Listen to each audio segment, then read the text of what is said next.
ఈ సమయంలో దేవుని వాక్యాన్ని మనం చదువుదాము. దేవుడు మహాకృపను బట్టి ఆయన సంఘాన్ని కాపాడుచు సంరక్షిస్తూ పోషిస్తూ ఉన్నాడు. ఒక మనిషి పోషింపబడాలంటే తినడానికి ఆహారం కావాలి. అట్లాగే ఆహారాన్ని సంపాదించుకోవటానికి కష్టపడి పని చేసుకోవాలి. అట్లాగే విశ్వాస జీవితంలో ఆత్మను పోషించుకోవటానికి, దేవునిలో ఎదగటానికి, అంచెలంచులుగా ప్రభు యొక్క రాజ్యము అనుభవంలోనికి ఈ లోక సంబంధమైన అధికారి అయిన సాతాను యొక్క ఆగడాలను గుర్తించటానికి, గ్రహించటానికి దేవుడు ఇచ్చే సహాయమును, దేవుడు చేసే కార్యాన్ని గుర్తించటానికి, ఆత్మీయంగా ప్రభు మన ఆత్మను స్థిరపరచడానికి, బలపరచడానికి ప్రభు వాక్యం ద్వారా ప్రతి ఆదివారం అనేది కాకుండా ప్రతిరోజు ఆయన సంఘాన్ని ఆయన వాక్యం అనే ఉతకం ద్వారా, అనగా వాక్యము ద్వారా, వాక్యం అనే నీరు ద్వారా సంఘాన్ని శుద్ధి చేస్తూ పవిత్రపరుస్తూ ఉన్నారు. కారణం ఏమిటి? రేపు ఆయన ఎదుట నిలవబెట్టుకోవటానికి. దేవునికి స్తోత్రము, హల్లెలూయా. మంచిది. దేవుడు చేసే కార్యాలు. ఐగుప్తి దేశంలో ఇశ్రాయేలు ప్రజలు ఉన్నారు. అట్లాగే మరి ఐగుప్తి దేశంలో కూడా ఫరో జనాంగము ఉన్నారు. దేవుని ప్రజలైన ఇశ్రాయేలు మధ్యలో, ఐగుప్తుల మధ్యలో దేవుడు తన ఘనతను, తన ఉందాతనాన్ని, తన దైవ క్రియలను, గొప్ప క్రియలను దేవుడు తన ప్రజల మధ్యలో తన ప్రజల కొరకు చేస్తాడు అనే విషయాన్ని రుజువుపరచటానికి, తన ప్రజల పక్షంగా దేవుడు కార్యాలు చేస్తారు. ఎందుకంటే ఆ ప్రజలను దేవుడు ఏర్పాటు చేసుకున్నాడు, దేవుడు ఎన్నుకున్నాడు. ఆ ఎన్నుకున్న ప్రజల పట్ల దేవుడు చూస్తా కూర్చుని ఊరుకోడు. వాళ్ళ కష్టాల్లో ఉంటే తర్వాత వారిని కష్టపెట్టే వారిని బాధ పెట్టే వారి పట్ల దేవుని వైఖరి ఎలా ఉంటుంది, దేవుని ప్రజల పట్ల వైఖరి ఎలా ఉంటుంది అనే వాక్యాలను, కొన్ని విషయాలను పరిశుద్ధ గ్రంథంలో మనం చూద్దాం. చదవండి. నిర్గమ కాండము 7వ అధ్యాయము 20 వచనం, 21వ వచనం కూడా చదవండి. యెహోవా ఆజ్ఞాపించినట్లు మోషే అహరోనులు చేసిరి. అతడు ఫరో ఎదుటను అతని సేవకుల ఎదుటను తన కర్రను పైకెత్తి ఏటి నీళ్లను కొట్టగా ఏటి నీళ్ళన్నీయు రక్తముగా మార్చబడెను. ఏటిలోని చేపలు చచ్చెను, ఎరుకంపు కొట్టెను. ఐగుప్తీయులు ఏటి నీళ్లు త్రాగలేకపోయిరి. ఐగుప్తు దేశమందంతటా రక్తము ఉండెను. స్తోత్రం. ఈ చదవబడ్డ వాక్య భాగంలో ఐగుప్తీయులకు చాలా అతిశయము లేక గర్వించటానికి గల కారణాలు ఏమిటి అనేది చూస్తే, ఐగుప్తుకి నైలి నది అనే ఒక నది ఐగుప్తుకు ఉన్నది. నైలు నది.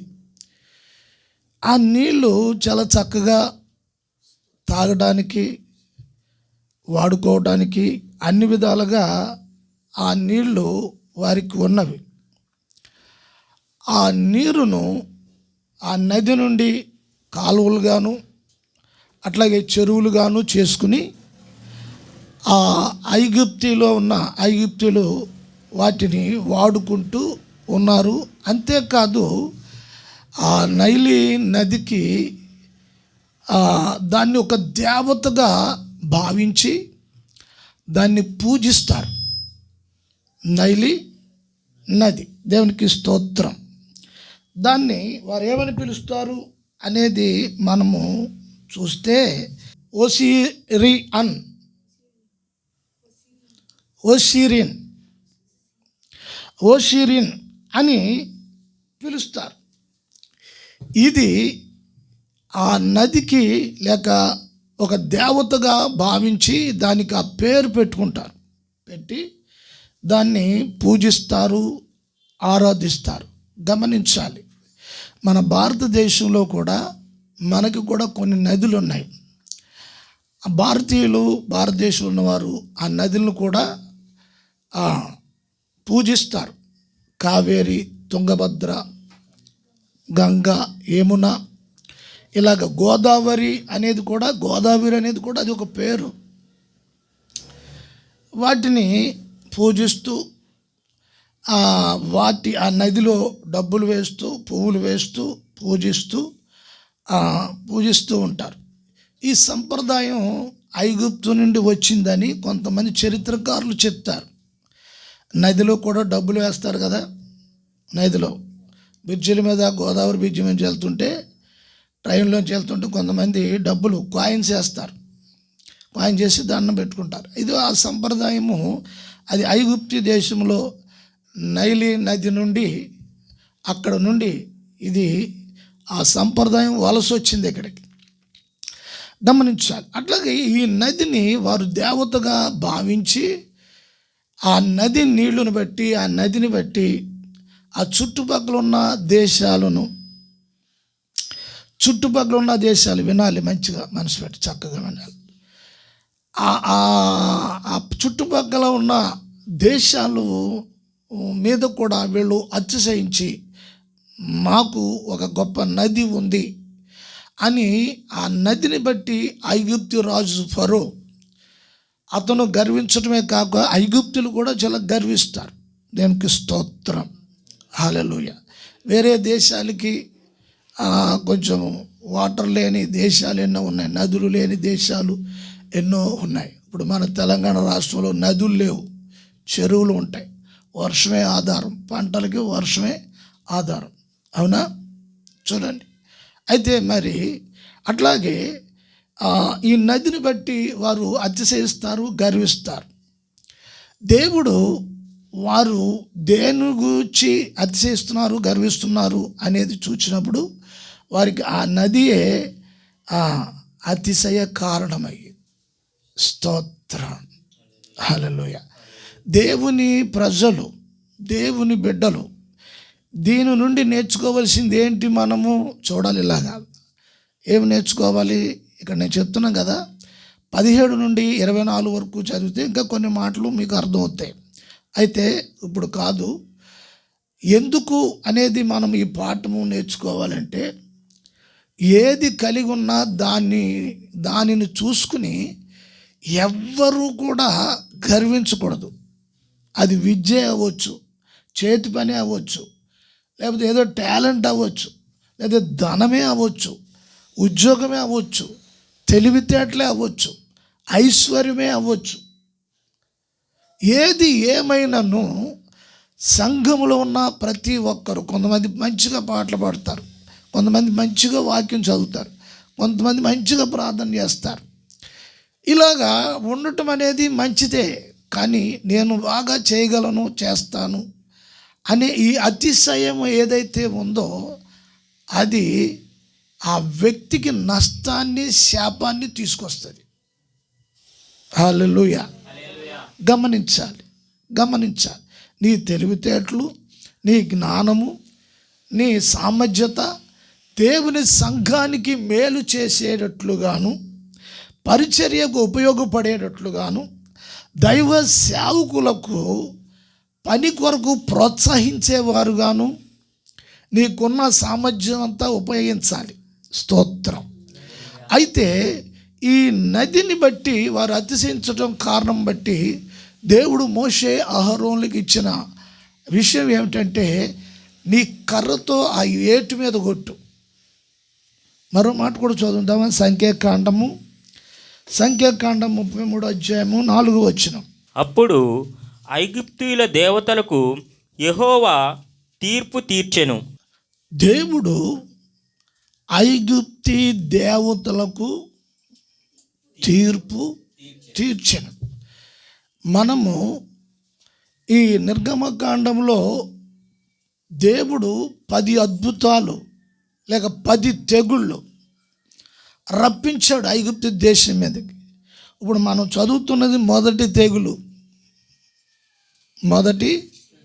అర్థమవుతుందా? మొదటి తెగులు. ఈ మొదటి తెగులు చూసినప్పుడు చూడండి, వారికి అతిశయమైనది ప్రతీదీ కూడా దేవుడు నశింప చేస్తూ ఉన్నాడు. అంతేకాదు, వారికి ఏదైతే అతిశయంగా ఉందో దానిని శాపంగా మారుస్తున్నాడు. నైలి నది వారికి అతిశయంగా ఉంది, గర్వంగా ఉంది. దానిని వారికి శాపంగా మార్చాడు.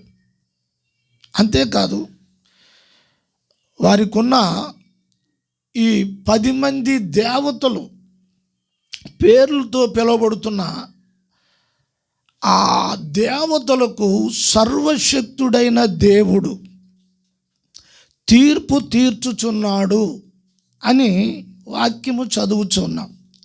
ఇప్పుడు దేవతలకి కూడా దేవుడు ఎవరు అనేది చూస్తే సర్వశక్తుడైన దేవుడైన యెహోవా. హల్లెలూయా. సర్వశక్తుడైన దేవుడైన యెహోవా.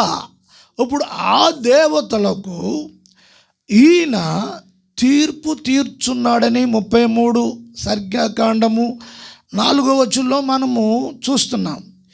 ఈ మాటను మరొక గ్రంథంలో జపన్యా గ్రంథము 2వ అధ్యాయం 11వ వచనంలో కూడా ఈ మాటను మనము చూడగలము. వారు అతిశయపడి సైన్యములకు అధిపతియగు యెహోవా జనులను దూషించిరి గనుక వారి గర్వమును బట్టి ఇది వారికి సంభవించును. జనముల ద్వీపములో నివసించు వారందరూ తమ తమ స్థానముల నుండి తనకే నమస్కారము చేయనట్లు భూమిలోనున్న దేవతలను ఆయన నిర్మూలము చేయును. యెహోవా వారికి భయంకరుడుగా ఉండును. స్తోత్రం. హల్లెలూయా. ఈ జపన్యా గ్రంథంలో దేవుడు దేవతల విషయంలో ఈ వాక్యము పరిశుద్ధాత్మ మనకు తెలియచేస్తూ ఉన్నాడు. స్తోత్రం. హల్లెలూయా. వారు భూమి మీద ఉన్న దేవతలకు దేవుడు వారిని నిర్మూలము చేయుచున్నాడు అని చదువుతున్నాం. ఐగుప్తులో జరిగిన కార్యం ఇదే. ఐగుప్తులో వారి అధికారమును, వారి ఉందాతనమును, వారి మోసమును, ప్రజలకు గర్వకారణముగా ఉంటా కారణమును బట్టి వాటిని నిర్మూలము భూమి మీద ఉన్న దేవతలను నిర్మూలము చేయుచున్నాడు అని మనము చూస్తున్నాం. అయితే ఇప్పుడు ఈ దేవుడు ఎక్కడున్నాడు అంటే సర్వశక్తుడైన దేవుడు మహాకాశములో ఆయన అత్యున్నతమైన సింహాసనం మీద ఆసీనుడై ఉండి ఆయన కలిగిన 7 నేత్రములతో సర్వ సృష్టిని ఏ స్థలములో కూడా మరుగు లేకుండా, అది ఐలాండ్ అవని, ద్వీపం అవని, సముద్రం అవని, ఏ స్థలములో అయినా సరే ఆయన నేత్రాలు చూస్తూనే ఉన్నాయి. హల్లెలూయా. దేవునికి ఎటువంటి మరుగైన స్థలము కార్యము లేదు. మానవుని హృదయంలో కూడా తలంపు పుట్టక మునిపే ఆలోచనని ఆయన గుర్తించేవాడు, గ్రహించేవాడు అని పరిశుద్ధ గ్రంథము తెలియజేస్తుంది. అయితే జపన్యా గ్రంథములో మనం చూసినప్పుడు 11వ వచనం, జనముల ద్వీపములలో నివసించు వారందరూ చూడండి, నివసించు వారందరూ తమ తమ స్థానముల నుండి తనకే నమస్కారము చేయనట్లు భూమిలోనున్న దేవతలను ఆయన నిర్మూలము చేయును. తామే నమస్కారము చేయనట్లు. చూడండి, దేవునికి చెందవలసిన మహిమ, దేవునికి చెందవలసిన ఘనత, దేవునికి చెందవలసిన ప్రభావము, దేవునికి చెందవలసిన అర్పితము, దేవునికి చెందవలసిన గౌరవము, దేవునికి చెందవలసిన మహిమ ఆయనకి కాకుండా భూమి మీద ఉన్న స్థలాలకు, దీవులకు, మనుషులు కల్పించిన విషయాలకు వారు నమస్కారము చేయుచున్నారు. వీటినంతా కూడా వారు పూజించే, వారు అతిశయించే, వారు ఘనతగా ఎంచుకునే దానిని దేవుడు వారికి శాపంగా మార్చి చివరికి దాన్ని నిర్మూలము చేస్తున్నాడు, నాశనము చేస్తున్నాడు. స్తోత్రం. విశ్వాసులు నూతన నిబంధన సంఘానికి గ్రహించడానికి, గుర్తించడానికి వారి మనోనేత్రములు వెలిగించబడాలి. సంఘములో లోకములో ఉన్నవారు ఇవి గుర్తించలేరు. ప్రభువునందు విశ్వాసం ఉంచి, మారు మనసు పొంది ప్రభువునందు విశ్వాసం ఉంచి రక్షణలో కొనసాగుతున్న వ్యక్తులు మాత్రమే వారు హృదయాలు వెలిగించబడినప్పుడు, పౌలు అంటాడు ఎఫెసీ పత్రికలో, మీరు హృదయాలు వెలిగించబడినందున నేను సంతోషించుచున్నాను. సంఘములో ఉన్నవారు వెలిగించబడాలి, హృదయాలు వెలిగించబడాలి, వారి మనోనేత్రములు తెరవాలి. స్తోత్రం. దేనిని పూజించాలి, దేనిని ఆరాధించాలి, దేన్ని గణపరచాలి, దేనికి విలువివ్వాలి. దేవునికి స్తోత్రం. హల్లెలూయా. ఈ రోజున మనుషులను పూజించేవారు కూడా ఉన్నారు. క్రైస్తవుల్లో, విశ్వాసుల్లో కొంచెం మనీ సహాయం చేస్తే, డబ్బులు సహాయం చేస్తే దేవుని స్థానంలో వారిని తీసుకొచ్చి పెట్టుకుని దేవుని కంటే ఎక్కువగా ప్రేమించేవారు ఉన్నారు. కొద్ది కాలానికి వారు శత్రులుగా, వ్యతిరేకులుగా మారిపోయే పరిస్థితులు వస్తాయి. స్తోత్రం. ఎందుచేత మనము ప్రభువుని తప్పించి మిగతా దేనిని మనం ఆరాధించకూడదు. దేవునికి స్తోత్రం. హల్లెలూయా. ఇశ్రాయేలు ప్రజలకు దేవుడిచ్చిన ఆజ్ఞ ఏమిటి అనేది చూస్తే నిర్గమకాండము 20వ అధ్యాయంలో 4వ వచనంలో ఒక మాట చదవండి. నేను తప్ప వేరొక దేవుడు నీకుండరాదు, పైన ఆకాశమందే గాని క్రింద భూమి అందే గాని భూమి క్రింద నీళ్ళ యందే గాని యుండు దేని రూపమునైనను విగ్రహమునైనను నీవు చేసుకొనకూడదు, వాటికి సాగిల పడకూడదు, వాటిని పూజింపకూడదు. ఆకాశమును, భూమిని, నీళ్ళ కింద ఉన్న వాటిని కూడా సృజించిన వాడు. అవన్నీ నేనే సృజించాను. అయితే వాటికి మీరు పూజించకూడదు, వాటిని నమస్కరించకూడదు, వాటిని ఆరాధించకూడదు. భూమి మీద దేని రూపమును చేసుకొనకూడదు. స్తోత్రం. ఆయన అరచేతిలో మానవుని రూపాన్ని దిద్దినవాడు. ఈ అరచేతిలో మానవుని రూపాన్ని దిద్దినవాడు మనుషుడు ఈ రోజున దేవుడు రూపాలను దిద్దడానికి ప్రయత్నిస్తూ ఉన్నాడు. ఎంత అజ్ఞానము, ఎంత అవివేకము, ఎంత అంధకారమైన స్థితి. దేవునికి స్తోత్రం కలుగును గాక. దేవునికి చెందవలసిన మహిమ దేవునికే చెందాలి. దేవునికి స్తోత్రం. సంఘము ద్వారా దేవునికి చెందవలసిన మహిమ దేవునికే చెందాలి. హల్లెలూయా, హల్లెలూయా. నీ ద్వారా ఎవరికి మహిమ చెందాలి? నీ ద్వారా దేవునికి మహిమ చెందాలి. దేవుని మహిమ నువ్వు కోరుకోకూడదు, దేవునికి చెందవలసిన మహిమ నువ్వు కోరుకోకూడదు. ఆరాధన చేస్తున్నప్పుడు ఆరాధన ద్వారా దేవునికే మహిమ కలగాలి. దేవునికి స్తోత్రం కలుగును గాక. ఈ రోజున మందిరాలకి మహిమ వస్తుంది. అట్లాగే ప్రజలకి మహిమ వస్తుంది. అక్కడ ఉన్న పరికరాలకి మహిమ వస్తుంది. గొప్ప గొప్ప పాటలకి మహిమ వస్తుంది. అంత అంగమా అడావిడిని చూసి దానికి మహిమ వస్తుంది. కానీ వీటన్నిటికీ కారుకుడైన దేవునికి మహిమ లేదు. దేవునికి మహిమ లేదు. దేవునికి స్తోత్రం కలుగును గాక. ఒక తండ్రి కష్టపడి తన పిల్లల్ని పైకి తీసుకొచ్చిన తర్వాత తన తండ్రిని గుర్తించుకోకపోతే, తన తండ్రిని ఎరగకపోతే అంతకన్నా దౌర్భాగ్య స్థితి ఇంకోటి ఉంటుందా? ఆ తండ్రికి ఎంత దుఃఖంగా ఉంటుంది.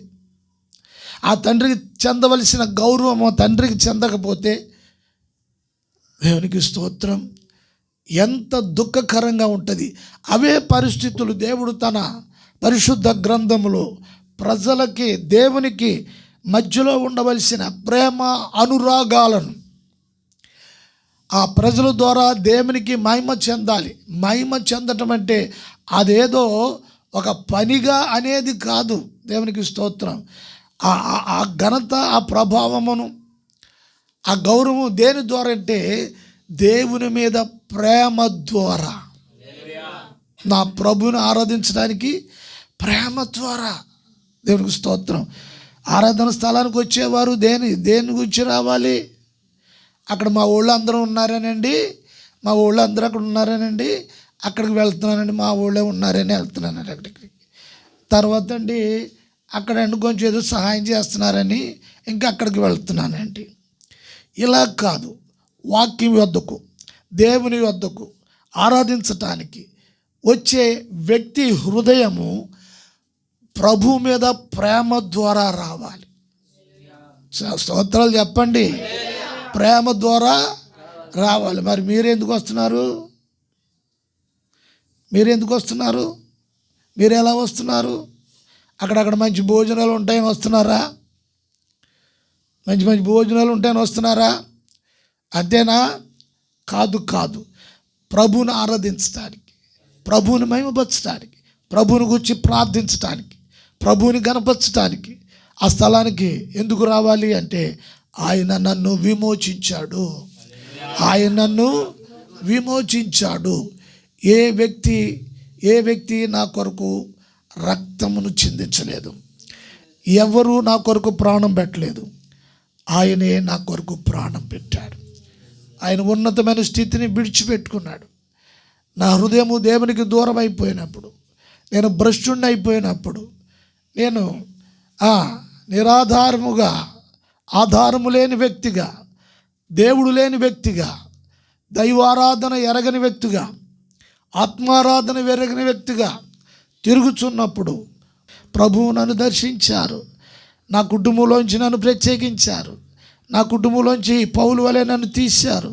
సత్యాన్ని తెలియజేశారు, జీవాన్ని ఇచ్చారు, ఆత్మనిచ్చారు, ఉపదేశమునిచ్చారు, రక్షణ ఇచ్చారు, బాప్తిసం పొందుకోవడానికి సహాయం చేశారు, సంఘములో చేర్చారు, ఆయన సంఘములో నాటారు.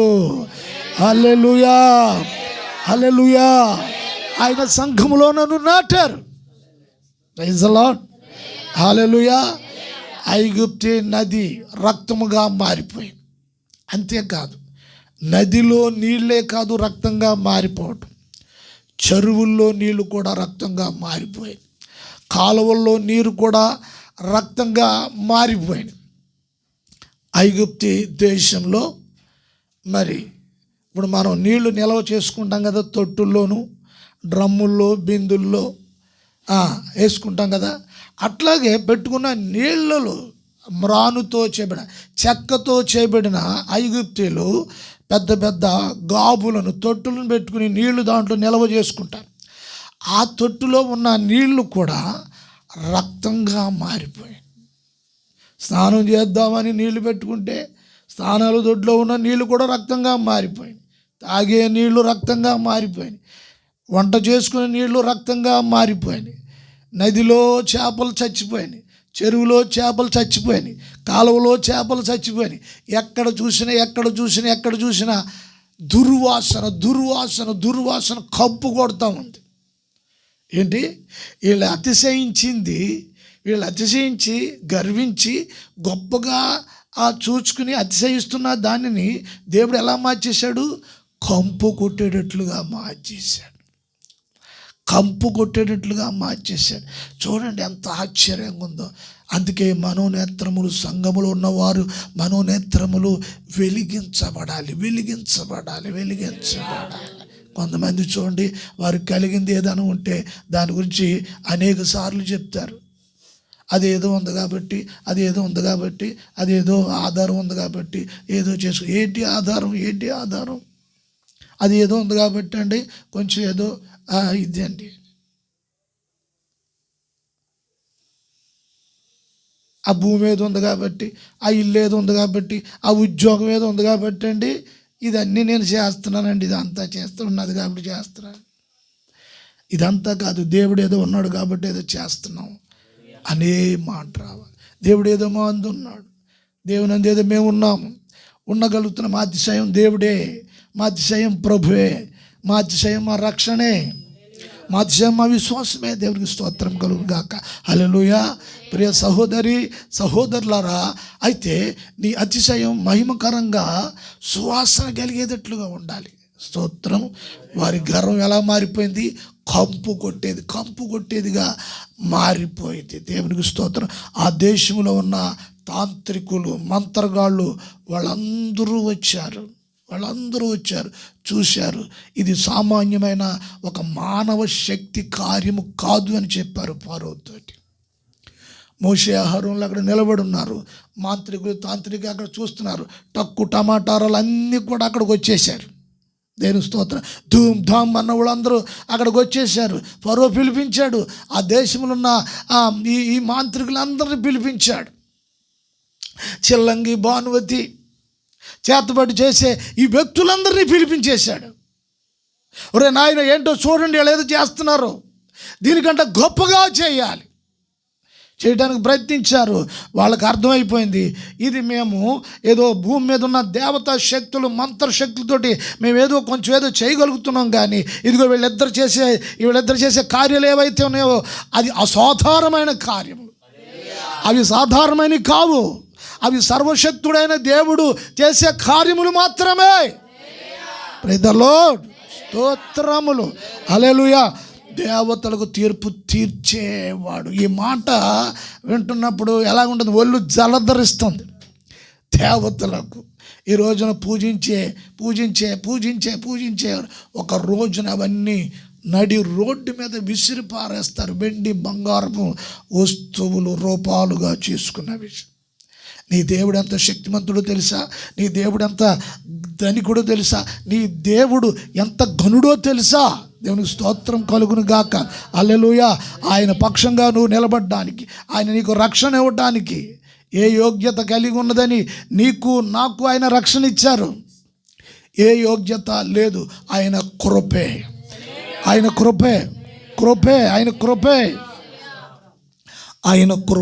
స్తోత్రం. ప్రియ సహోదరి సహోదరులారా, దేవుని వాక్యం మనకి ఈ విధంగా తెలియచేస్తూ ఉంది. దేవతలకు తీర్పు తీర్చే ప్రభువే ఈ రోజున మన పక్షంగా ఉన్నారు. భూమి మీద దుష్టుడైన సాతాన్ వాని అధికారము సంఘం మీద, సంఘములో ఉన్న వారి మీద, వారిని ప్రలోభ పెట్టడానికి చెప్తున్నాను కదా. ఎవరి మనోనేత్రములు వెలిగించబడలేదో, చదువుతారా మాట? ఎఫెసీ పత్రిక 1:17 అనుకుంటా. చదవండి ఆ మాట త్వరగా.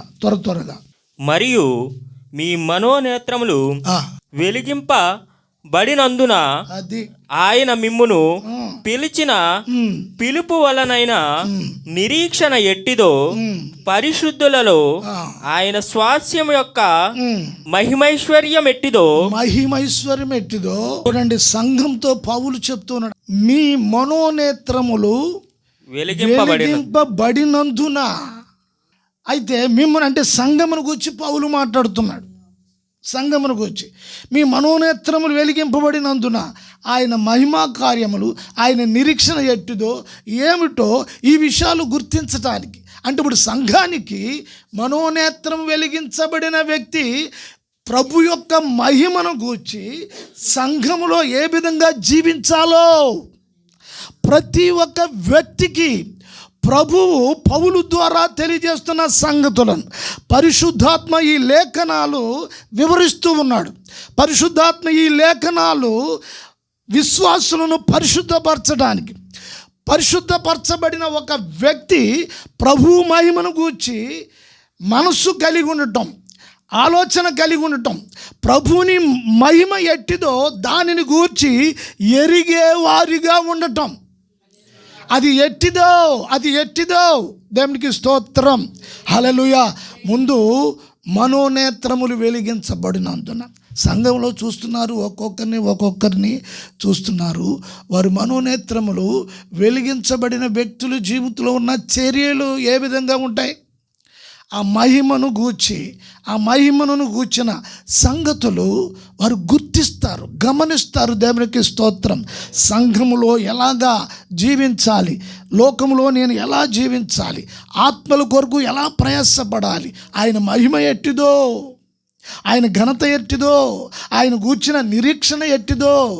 మరి నిరీక్షణ మనోనేత్రములు వెలిగించబడిన వారికి లోకం మీద కాదు నిరీక్షణ, లోకం మీద ఉన్న పేరు కాదు నిరీక్షణ, లోకం మీద ఉన్న గొప్పతనాల గురించి కాదు, ఐశ్వర్యము దాని కొరకు కాదు, ప్రభు మహిమ ఎట్టిదో.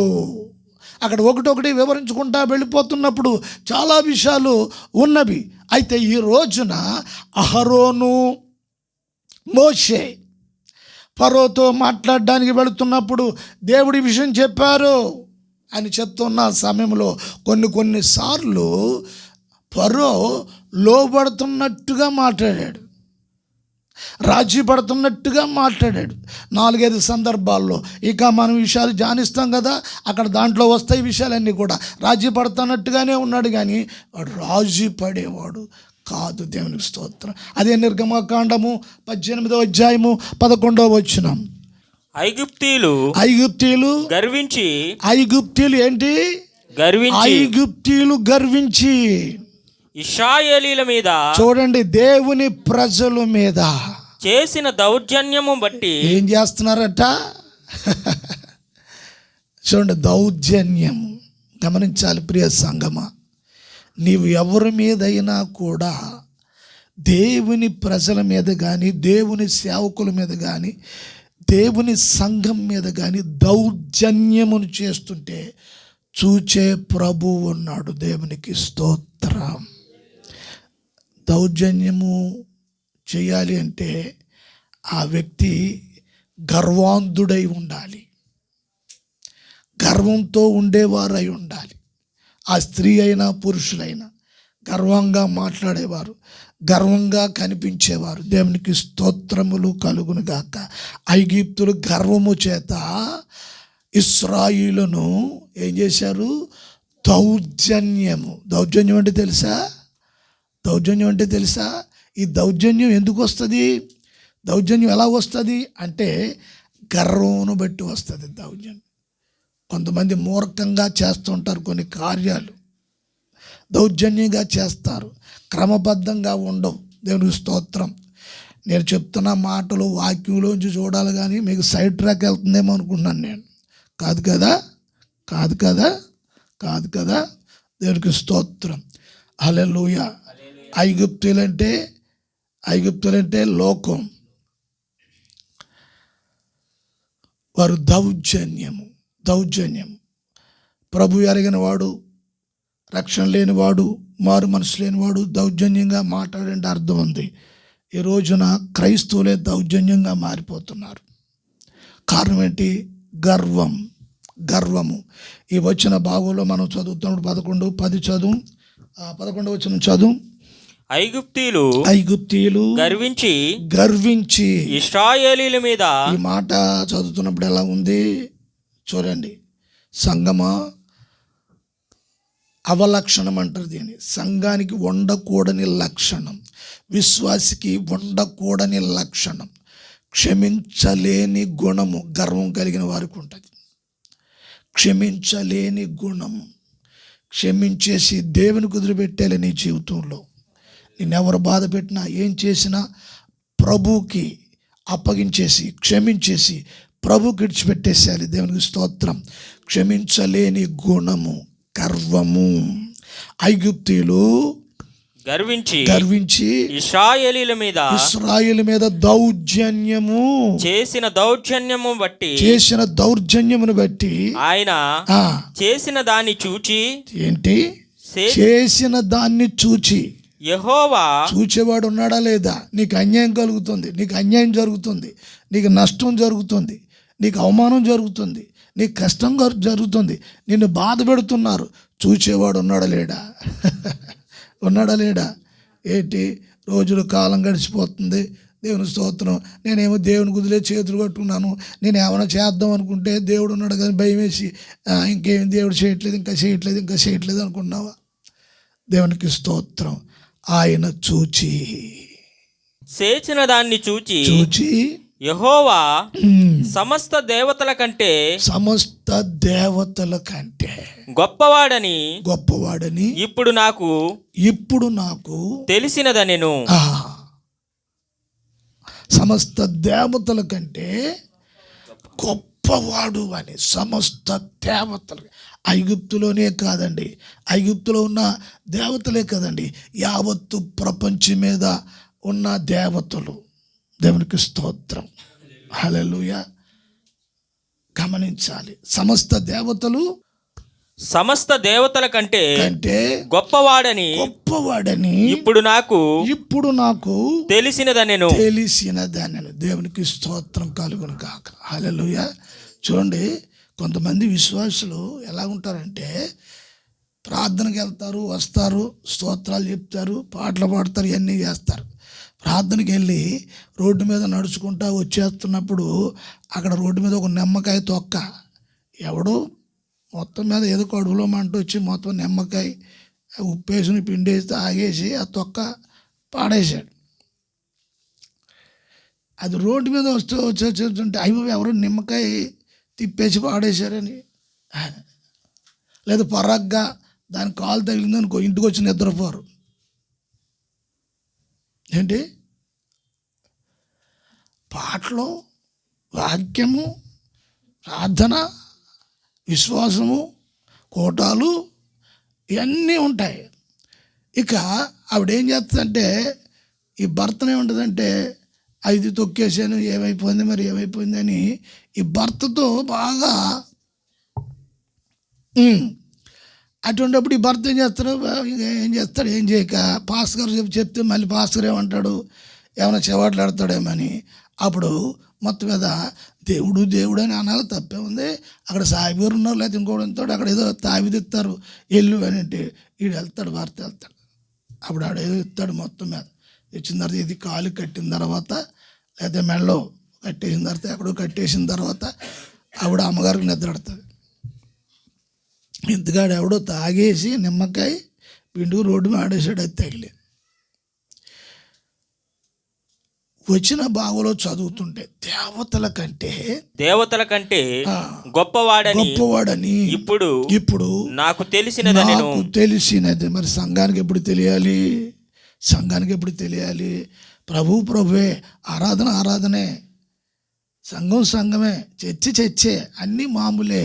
అన్ని ఆచారాల్లోనికి చెయ్యాలి, అన్నీ చెయ్యాలి. దేవునికి స్తోత్రం. గమనించాలి. దేవునికి స్తోత్రం. మనోనేత్రాలు వెలిగించబడును గాక సంఘానికి. ప్రైజ్ అలాడ్.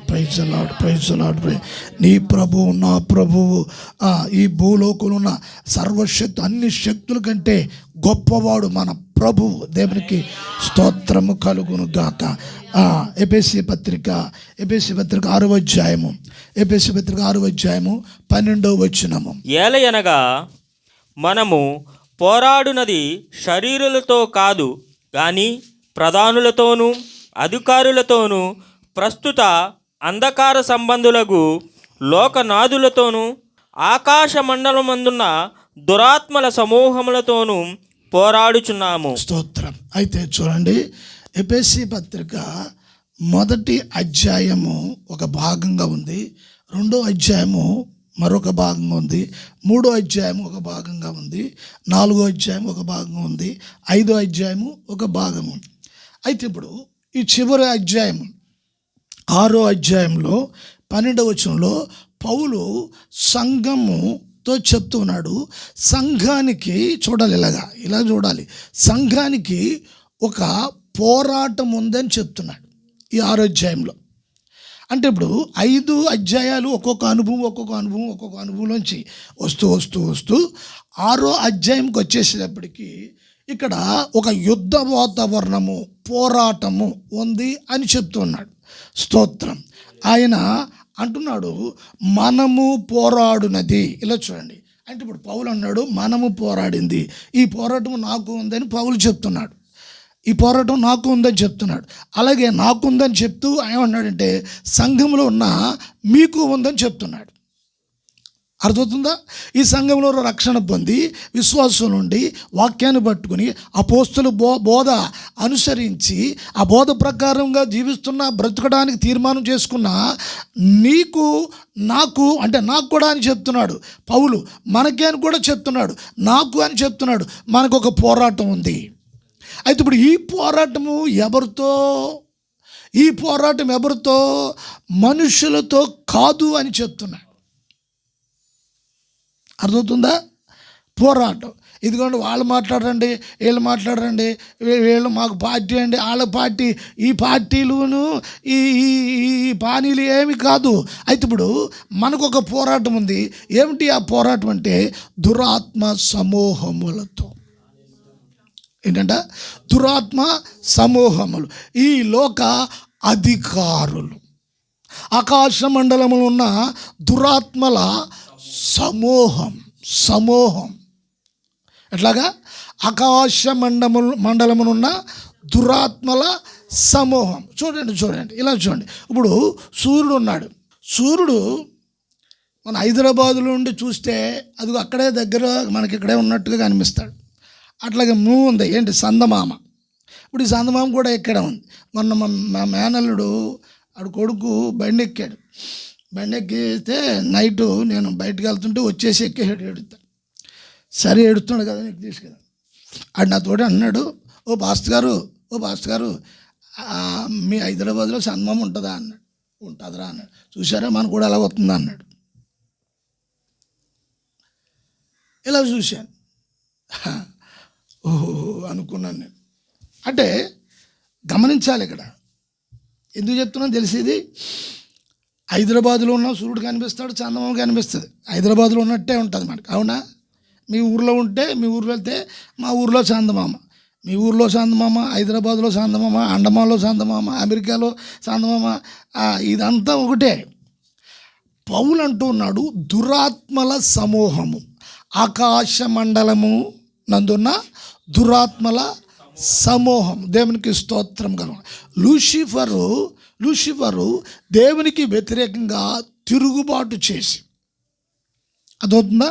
తిరుగుబాటు చేసి పరలోకములు ఉన్న దేవదూతల సమూహము ఇంచుమించు లేదంటే ఎంత 3వ భాగాన్ని అది మధ్యాకాశంలోనికి తీసుకొచ్చేసి బ్యాచ్లుగా చేసేసి, అర్థమైందా? దేవునికి స్తోత్రం. తీసుకొచ్చేసి ఆ మధ్యాకాశంలో పెట్టింది మఖం. ఇప్పుడు ఈ మధ్యాకాశము పెడితే, ఇప్పుడు ఈ మధ్యాకాశములో ఉన్న ఆ దురాత్మల సమూహము దాని పనంతా కూడా ఈ భూమి మీద ఉన్న అన్ని దేశాల మీద, అన్ని ప్రధానమంత్రుల మీద, ముఖ్యమంత్రుల మీద, రాజకీయ నాయకుల మీద, ప్రతి వ్యక్తి మీద, చివరికి వార్డు ప్రెసిడెంట్ మీద, వార్డు నెంబర్ మీద కూడా, రాజకీయ వ్యక్తుల మీద, అందరి మీద కూడా ఆ ఆత్మలు పనిచేస్తాయి. ఎలా పనిచేస్తాయంటే, ఈ భూలోకంలో దేవుడు సాతానును భూలోకంలోనికి నెట్టేసిన తర్వాత ఆ సమూహము, దురాత్మల సమూహం ఏమైపోయిందంటే, ఒక్కొక్క ఊర్లో, ఒక్కొక్క దేశంలో, ఒక్కొక్క రాష్ట్రంలో, ఒక్కొక్క ఊర్లో ఒక్కొక్క దేవతగా వెలిసినవి. అక్కడ ఒక హెడ్ ఉంటే దాని కింద మళ్ళీ సైన్యం. దేవునికి స్తోత్రం కలుగును కాక. హల్లెలూయా. మన దగ్గర శిష్యులు తయారవట్లేదు, కానీ దాని దగ్గర శిష్యుల బృందం చాలా ఉంది. మన దగ్గర ఏ శిష్యులు? కారణం ఏంటంటే స్వార్థంతో ఉన్నవాళ్ళు శిష్యులుగా తయారవరు. వాళ్ళ కొరకు వాళ్ళు బతికేవాళ్ళు, వాళ్ళ కొరకు వాళ్ళు చూసుకునేవాళ్ళు ఎవరు? మనమే ఉండి ఒక చోట విస్తరించి సువార్త చెప్పాలి. దేవునికి స్తోత్రం కలుగాక. అలాగే మరి అందరూ పోగుబడి ఓ చోట గుట్టగా ఉండి, ఒక చోట వండుకుని, ఓ చోట తిందాం. ఇది సాతాను యొక్క ప్లాను. అట్లా కాదు. అపోస్తులు భూమి అంతటా చెదిరిపోయారు. 12 మంది అపోస్తులు భూమి అంతటా చెదిరిపోయారు. అందులో ఒక ఆయన కేరళకి వచ్చారు. దేవుని స్తోత్రం. ఆయన ఎవరు? తోమా కేరళకి వచ్చిన తర్వాత ఇండియా అంతా కూడా రక్షణలోకి వచ్చింది ఒక్కడే. కొన్ని లక్షల మంది ఈ రోజున ఈ రోజున మన బైబిల్ పట్టుకుని ఈ రోజున ఆరాధన చేసుకున్నాము అని అంటే ఆనాడు యేసు ప్రభు శిష్యుడు తోమా గారు ఇండియాకి రావడం ద్వారా దేవునికి స్తోత్రం కలుగును గాక. ఈ సత్యమంతా కూడా ప్రబలిల్లింది దేవునికి స్తోత్రం. ఆకాశ మండల దురాత్మల సమూహము ఏం చేస్తున్నాడు వాడు? ఇప్పుడు మన పోరాటం ఎలాగంటే చూడండి, ఇప్పుడు ఇంట్లో నీవు విశ్వాసంతో వాక్యం పట్టుకు జీవిస్తున్నాం. పోరాటం అంటే చెప్తాను, 2 మాటలు చెప్పేసి నేను ముగిస్తాను.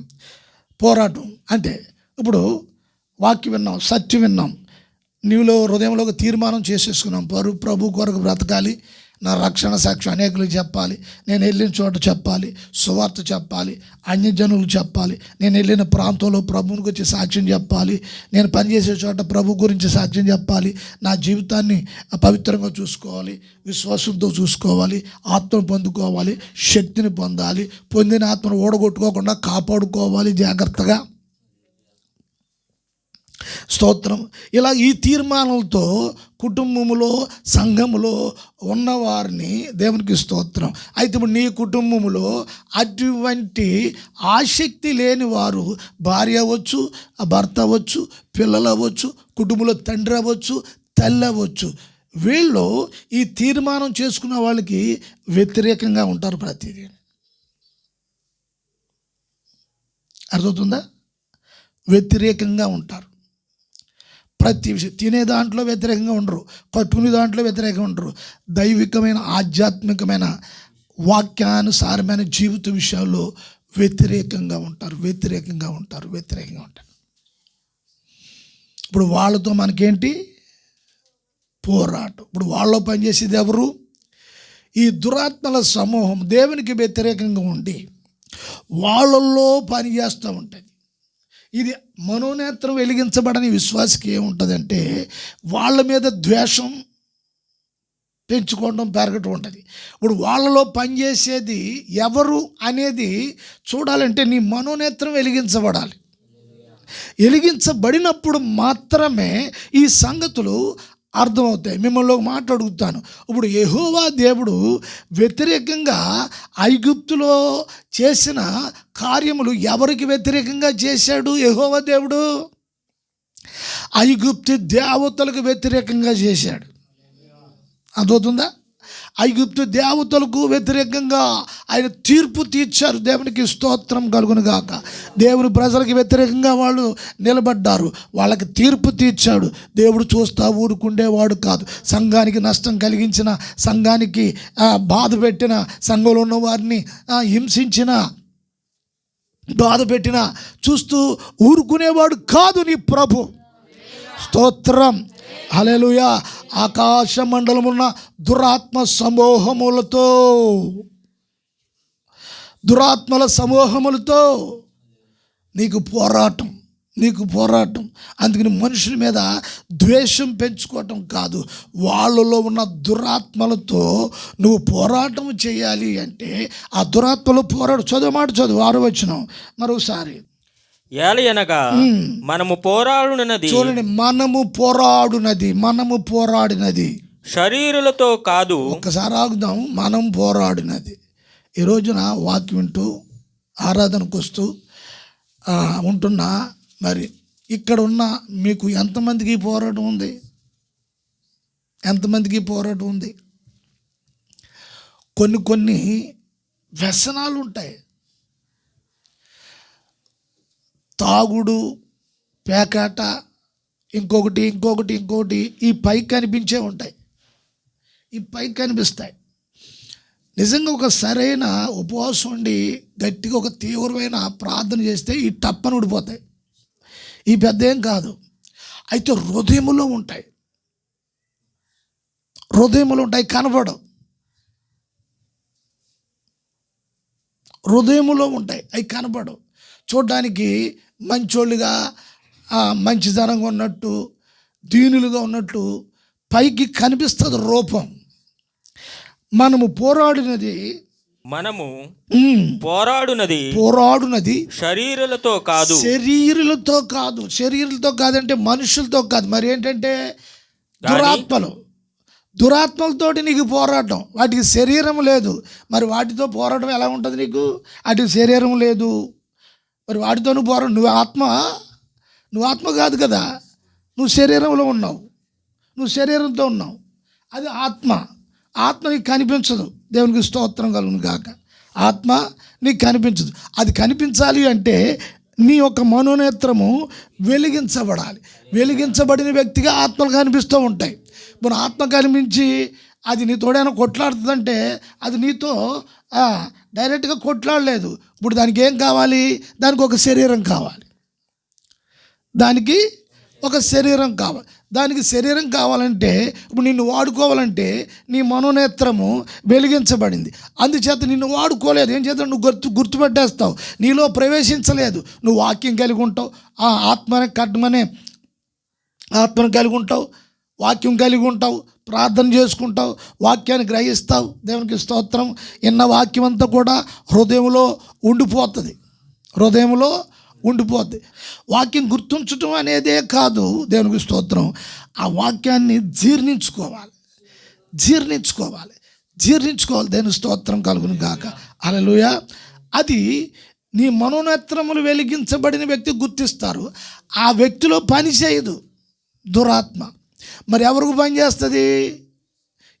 చేస్తుంది అంటే వాక్యాన్ని ప్రకారంగా వాక్యం అర్థమవుతుంది. అమ్మో ఎలా ఉండాలంటే నాతో అవుతుంది ఏంటి అని ఎప్పుడైతే ఈ ఆలోచన నీకుందో టక్మ నీలో ప్రవేశిస్తుంది. అది ప్రవేశించి నీలో ఉన్న ఆత్మ ఆ వ్యతిరేకంగా నిన్ను ఎందుకు తయారు చేస్తుంది అంటే నీ ఇంట్లో వాక్య ప్రకారంగా ఉన్న వాళ్ళతో నువ్వు వ్యతిరేకంగా ఉంటావు. వాళ్ళ ప్రార్థన చేసుకోవడానికైనా వాళ్ళ విశ్వాసంలో ఎదగటానికైనా ఆటంకంగా ఉంటావు. దానికి స్తోత్రం. ఇప్పుడు భార్య ఉంది, భార్య వ్యతిరేకంగా ఉంది, భర్త వ్యతిరేకంగా ఉన్నాడు. అలాగని మన భారతదేశ చట్ట ప్రకారంగా భార్య భర్తలకు ఇష్టం లేకపోతే ఈడకలు తీసేసుకొచ్చా, నువ్వు వద్దు, నాకు నా బతుకు నేను బతుకుతాను. దాని స్తోత్రం కలుగును గాక. గమనించాలి. అంటే ఇప్పుడు ఏంటి? పోరాటం ఉంది నీకు అని చెప్తున్నాడు. ఆ వ్యక్తులు వదిలేయమని కాదు దాని అర్థం. ఆ వ్యక్తులలో ఉన్న దురాత్మతో నువ్వు పోరాడాలంటే నీకు పరిశుద్ధాత్మ శక్తి కావాలి. హల్లెలూయా. పరిశుద్ధాత్మ శక్తి కావాలి. నువ్వు పరిశుద్ధాత్మ పొందాలి, శక్తి పొందాలి, వాక్యం ధ్యానించాలి. దేవుని స్తోత్రం. అపవిత్రమైన విషయాలన్నిటి మీద నీవు కొంచెము మనసు తగ్గించుకోవడానికి ప్రభు దగ్గర అడుక్కోవాలి, ప్రార్థించాలి. దేవునికి స్తోత్రం. యాచించాలి. హల్లెలూయా. నాలో శక్తి కావాలి ప్రభా, నీ ఆత్మశక్తి కావాలి ప్రభా అని ప్రార్థన చేయాలి. దేవునికి స్తోత్రం కలుగును గాక. హల్లెలూయా. ఇదిగో మీ పోరాటము శరీరులతో కాదు, దురాత్మ అంధకార సంబంధమైన లోకనాథులతో. ఈ నాథుడు అంటే భర్త. ఈ లోకానికి భర్త ఎవరంటే ప్రభు కాదు. దేవునికి స్తోత్రం. యేసుక్రీస్తు సంఘానికి యేసు ప్రభు భర్త అయితే లోకానికి సాతాను భర్త. అందుకు కొంతమంది విషయాలు విశ్వాసులు ఏం చేస్తారంటే ఈ భర్త ఉంటే పవిత్రంగా పరిశుద్ధంగా ఉండాలి అని ఆ భర్తతో అంటే ఆదివారం ఈ భర్తతోటి, సోమవారం నుంచి ఆ భర్తతోటి, లోకంతో అలా ఆలోచనలన్నీ కూడా నెరవేర్చుకోవటానికి చేసుకోవటానికి. అది క్రీస్తు విరోధి ఆత్మ. స్తోత్రం. ప్రియ సహోదరి సహోదరులారా, నీకు పోరాటం ఉంది. ఈ పోరాటము సంఘంలో మీకు ఎంతమందికి ఉందో నాకు తెలియదు, కానీ అయితే నువ్వు మనుషులతో దెబ్బలాడవద్దు. నువ్వు ఎవరితో దెబ్బలాడవద్దు, ఎవరితో కొట్లాడవద్దు, ఎవరిని దూషించొద్దు, ఎవరిని ఏమనొద్దు. నువ్వు పరిశుద్ధాత్మ శక్తిలో ఆత్మలో పోరాడు. ఆ కరగకొచ్చిన చదివి మన ప్రార్థనలోనికి వెళదాము. యోధా పత్రిక అపోస్తలుడు యేసు ప్రభు సహోదరుడైన సంఘానికి రాసిన యోధా పత్రిక 1:21 చదువుదాం. విశ్వసించు. చూడండి, సంఘానికి పత్రిక రాస్తూ, సంఘమా విశ్వసించు. చూడు, నువ్వు ఎవరు యందు విశ్వసించావు? విశ్వసించు. నీవు అతి పరిశుద్ధమైన దాని మీద చూడండి, అతి పరిశుద్ధమైన దాని మీద, ప్రభు అయిన యేసు క్రీస్తు మీద. మిమ్మును మీరు కట్టుకొనుచు హల్లెలూయా, హల్లెలూయా, హల్లెలూయా, స్తోత్రం, స్తోత్రం, హల్లెలూయా, హల్లెలూయా. విశ్వసించు అతి పరిశుద్ధమైన దాని మీద. ఇదిగో సంగమా, నీవు లేక మిమ్మల్ని మీరు విశ్వసించు అతి పరిశుద్ధమైన దాని మీద మిమ్మల్ని మీరు కట్టుకోవాలి. ప్రైజ్ ది లార్డ్, హల్లెలూయా. కట్టుకోవాలి, మిమ్మల్ని మీరు కట్టుకోవాలి. నేను ఎవరు కడతారు? కట్టుకోవడానికి నువ్వు అప్పగించుకోవాలి. దేవుని స్తోత్రం. అతి పరిశుద్ధమైన దాని మీద మిమ్మల్ని మీరు కట్టుకొనుచు. పరిశుద్ధాత్మలో చూడండి, పరిశుద్ధాత్మలో. ఇంతవరకు నోటితో ప్రార్థన చేసావు, గంభీరంగా ప్రార్థన చేసావు, గుంపులో ప్రార్థన చేసావు, అందరుగా ప్రార్థన చేసావు. అమ్మా సిస్టర్ చాలా బాగా చేస్తుంది, అమ్మా సహోదరుడు బాగా చేస్తారు అని నేను మెచ్చుకోవచ్చు. కానీ ఇది కాదు. ఇప్పుడు ఆత్మలో ప్రార్థన చెయ్యాలి, ఆత్మలో ప్రార్థన చేయాలి. దాని స్తోత్రం కలుగును గాక. హల్లెలూయా. విశ్వసించు అతి పరిశుద్ధమైన దాని మీద మిమ్మల్ని మీరు కట్టుకొనుచు. ఆత్మలో ప్రార్థన చేస్తూ నిత్య జీవార్థమైన మన ప్రభువు యేసుక్రీస్తు కనికరము కొరకు కనిపెట్టుచు. దేవుని హల్లెలూయా. దేవుని ప్రేమలో కాచుకొని ఉండు. దేవుని ప్రేమలో అటు తిప్పి ఇటు తిప్పి యేసుక్రీస్తు యొక్క ప్రేమలో. ప్రేమ అన్నిటినీ జయించును, అన్నిటినీ ఓర్చుకును, అన్నిటినీ భరించును, అన్నిటినీ దాలును. హల్లెలూయా. అన్నిటినీ ఓర్చుకొనును. ప్రేమ యేసుక్రీస్తు ప్రేమ అన్నిటినీ ఓర్చుకొనును, అన్నిటినీ భరించను. సహోదరులారా, ఇదిగో మనం పోరాడింది మనుషులతో కాదు, శరీరులతో కాదు, దురాత్మ అంధకార సంబంధమైన లోకనాథులతో మనకి పోరాటం ఉంది. రోజున ఈ పోరాటం వరకు సంఘానికి ఉన్నది.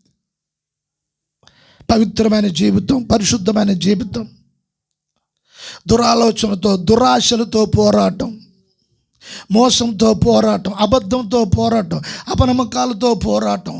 ఇలా జీవిస్తున్న సమయంలో కొన్ని కష్టాలు, కొన్ని బాధలు, ఇటువంటి పరిస్థితులు అయి ఉంటాయి.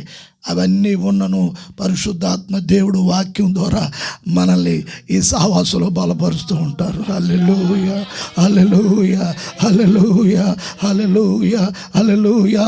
నిన్ను బలపరిచేవాడు ప్రభువే, నిన్ను బలపరిచేవాడు ప్రభువే.